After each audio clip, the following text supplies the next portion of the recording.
Define success for yourself.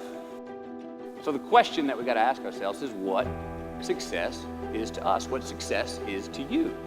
I have another opportunity, another day to live, another chance to contribute, another chance to make a difference in life.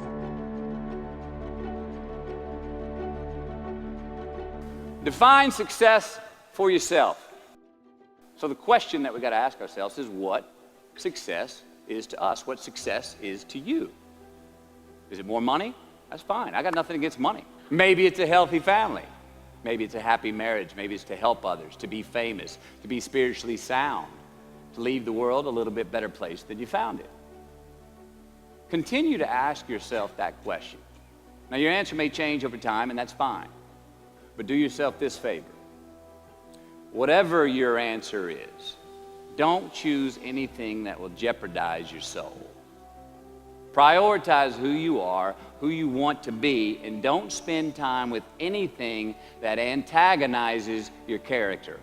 Don't drink the Kool-Aid, man. It tastes sweet, but you will get cavities tomorrow, all right? Life is not a popularity contest. Be brave, take the hill, but first answer that question, what's my hill? So, me, how do I define success? For me, myself. Well, for me, it's a measurement of 5 things. We got fatherhood. We got being a good husband.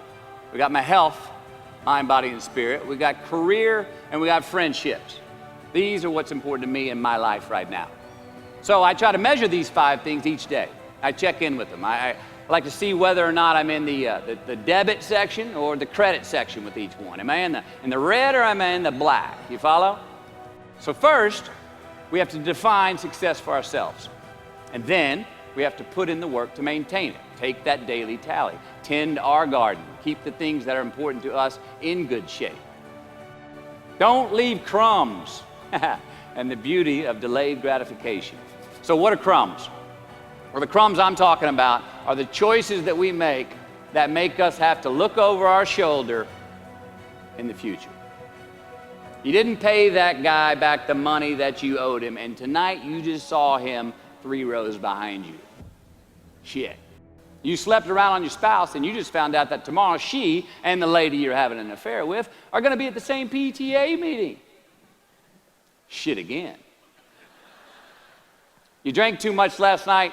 You're too hungover to drive your son to his 8 a.m. Saturday morning baseball practice. These are the crumbs. They come in the form of regret, guilt, and remorse.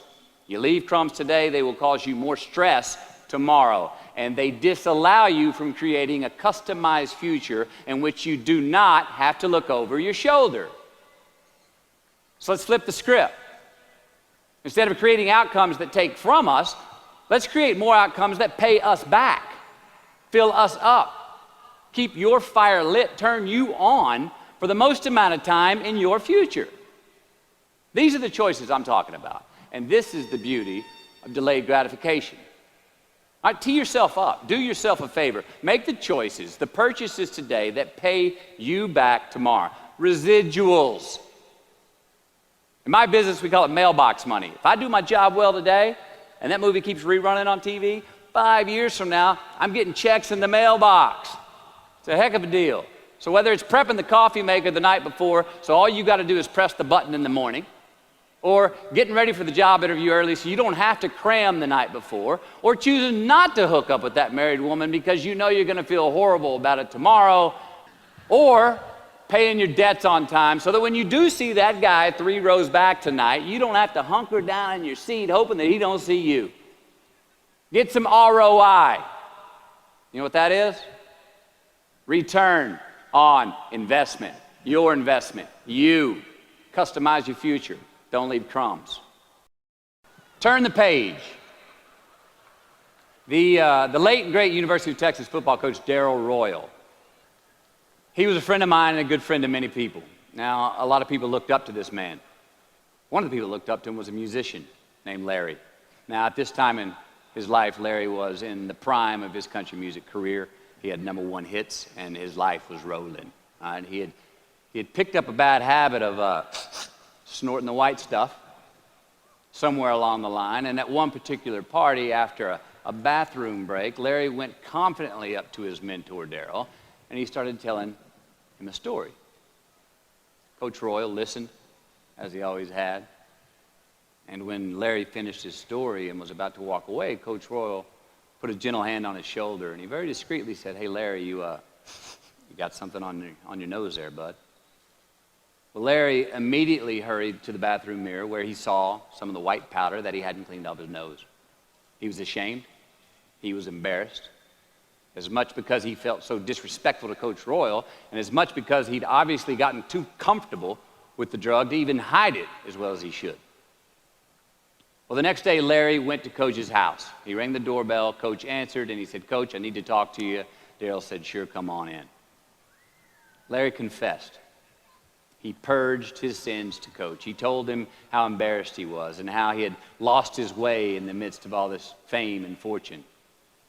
And towards the end of an hour, Larry, who was in tears, he asked Coach, he said, "Coach, what do you think I should do?"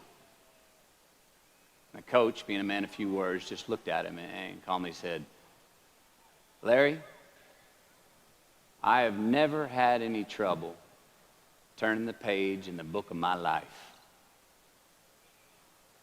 Larry got sober that day, and he's been sober for the last 40 years. We're going to make mistakes. You got to own them. Then you got to make amends. And then you got to move on. Guilt and regret kills many a man before their time. So turn the page. Get off the ride. You are the author of the book of your life. Turn that page.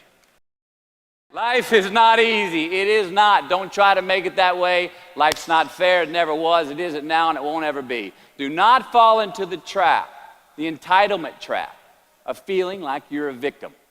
You are not. Get over it and get on with it. And yes, most things are more rewarding when you break a sweat to get them. Give your obstacles credit. You know those no fear t-shirts that were out? I don't know. People used to wear them 10 years ago, no fear. I don't get them, and I never did. I mean, hell, I try to scare myself at least once a day. I mean, I get butterflies every morning before I go to work. I was nervous before I got here to speak tonight. I think fear is a good thing. Now, why? Because it increases our need to overcome that fear. All right, so say your obstacle is fear of rejection. All right, you want to ask her out, or you want to ask him out, but you fear that he or she may say no. All right, you want to ask your boss for that promotion, but you're scared he's going to think you're overstepping your bounds. Well, instead of denying those fears, declare them. Say the fear out loud. Admit it. Give them the credit they deserve. Don't get all macho and act like they're no big deal. And don't get paralyzed by denying that they exist and therefore abandoning your need to overcome them.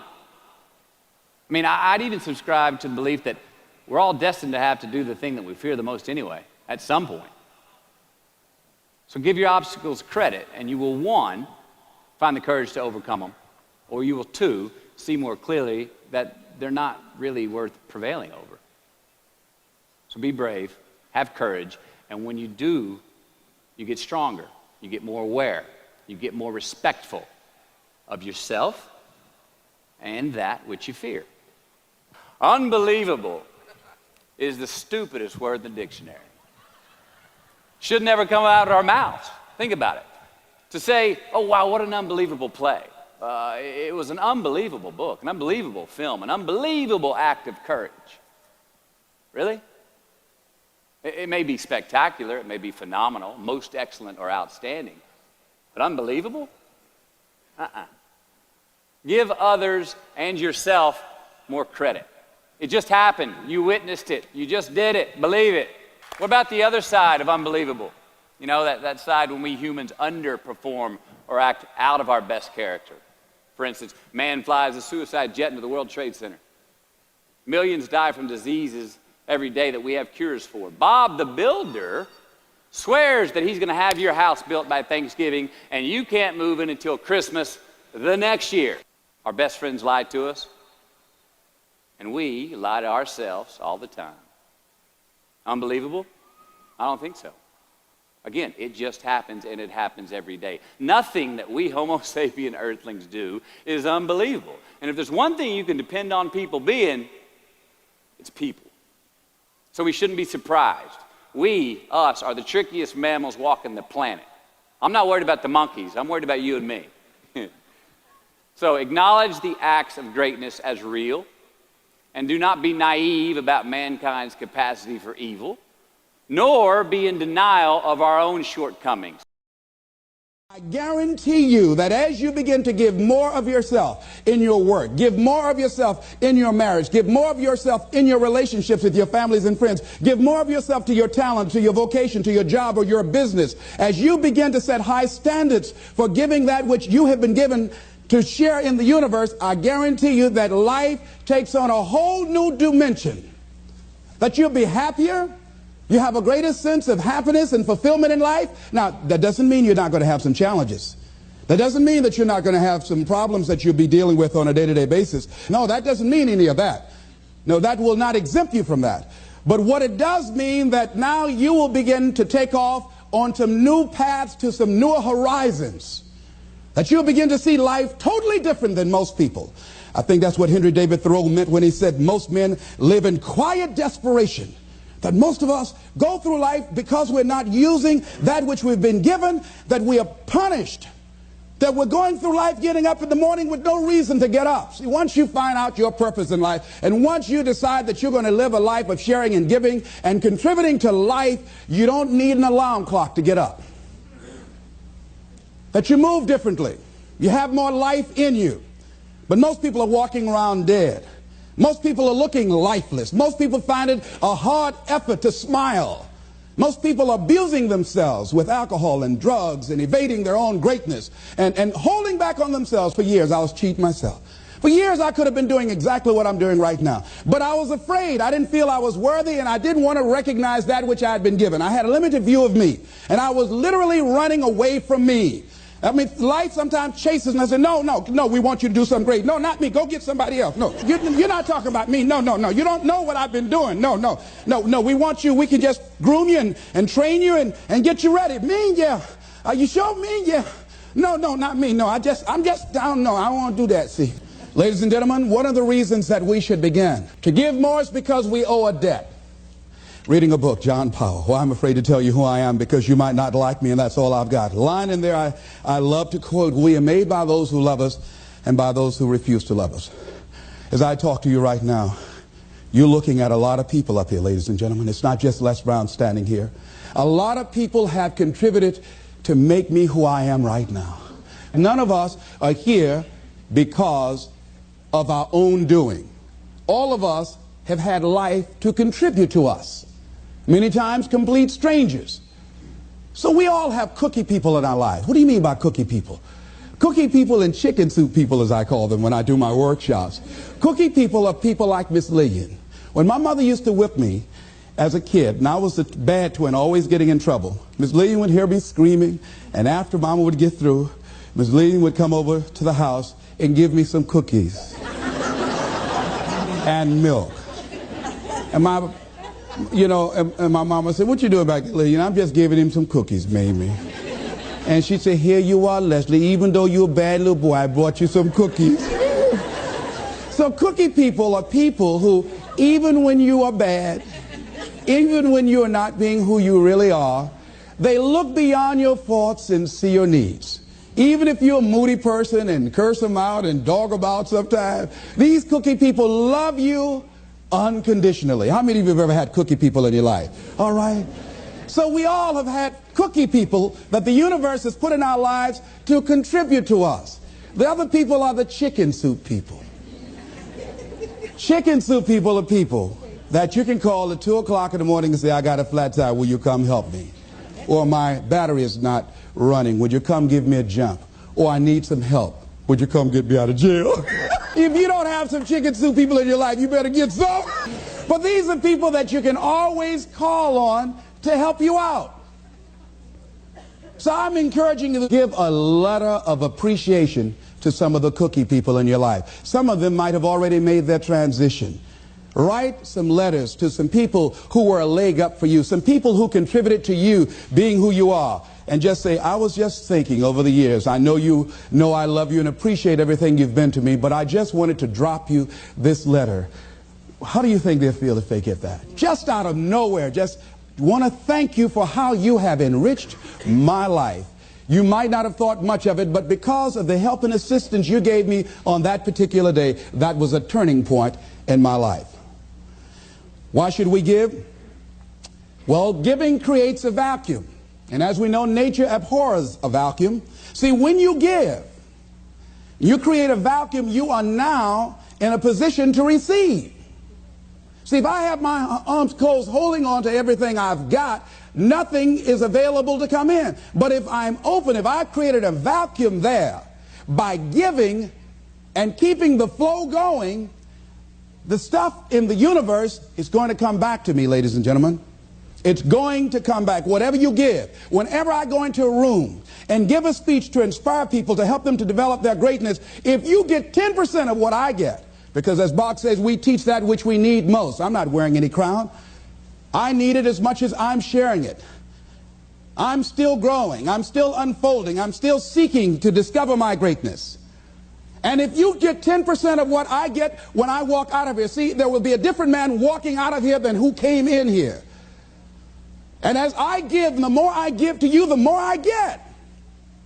Most people don't understand that. That's a law of life. Do you know that we can literally eliminate poverty overnight? We can eliminate hunger and homelessness overnight if people understood the concept of what giving means and the power in it, about the difference that it can make in our lives. I guarantee, if you go to any rundown neighborhood and interview the people there, evaluate their lifestyles and what they're doing and what they're contributing to life, and then go in a wealthy neighborhood and talk to those people and evaluate them and check out what they're doing with their energy and their time and what they're contributing to life. Here's what you're going to discover what Earl Nightingale said. He said, our success in life is directly related to the quantity and the quality of the service that we give. I guarantee you that you will find that people who have more, people that are living the abundant life, are the contributors to life, ladies and gentlemen. They are the people that are giving more. And the people who are operating out of scarcity and poverty consciousness, these are the people that are down and out.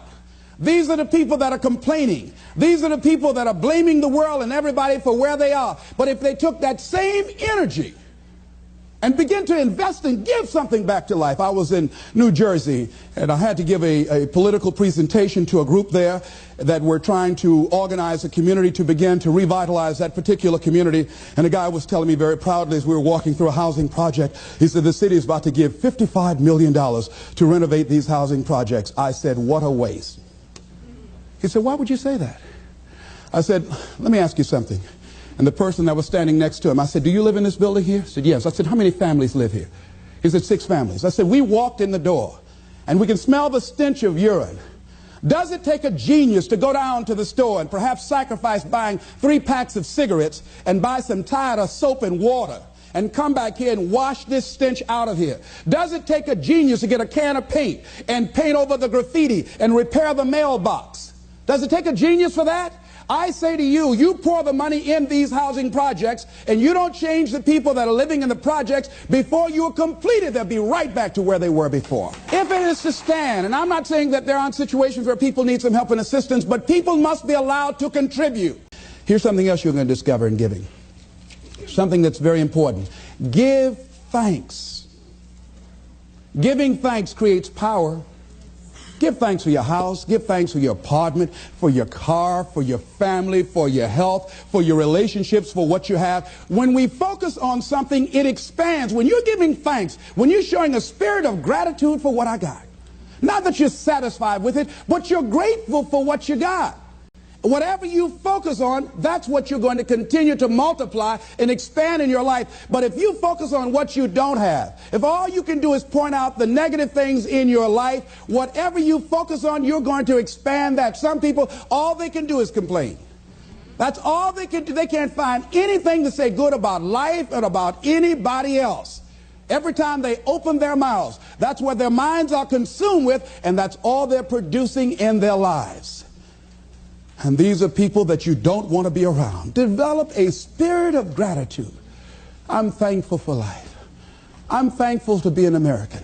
I'm thankful to be on this part of the planet. I'm thankful to see another day. No, things aren't what I want them to be. No, I don't have all the things I want to have. But I'm thankful that I'm still here. I have another opportunity, another day to live, another chance to contribute, another chance to make a difference in life. So begin to give thanks for what you have. Whatever you focus on. Remember now, you want to become aligned with the universe. If you have scarcity in your life, it's because you have a consciousness of scarcity.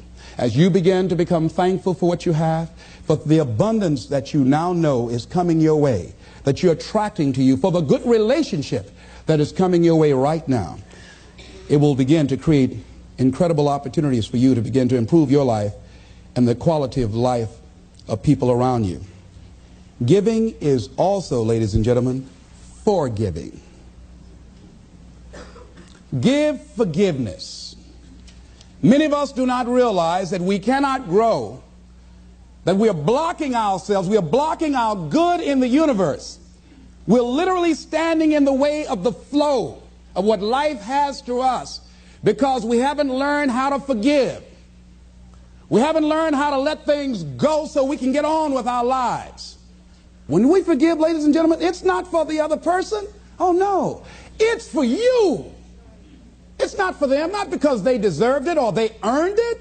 You're forgiving other people. First of all, you've got to forgive yourself. But when you forgive other people, it is mentally and spiritually healthy to forgive. To let that luggage go, as Paul said, forgetting those things which are behind, reaching forth unto those things which are before. Oh, we hear it, but it's hard to do. It's hard. What you have is enough. Whatever you have to give. And the more you give, the more you realize you have to give. And we all have to. There are people who made the supreme sacrifice for us to enjoy freedoms that we take for granted. Oh, none of us can feel that we have nothing to give back.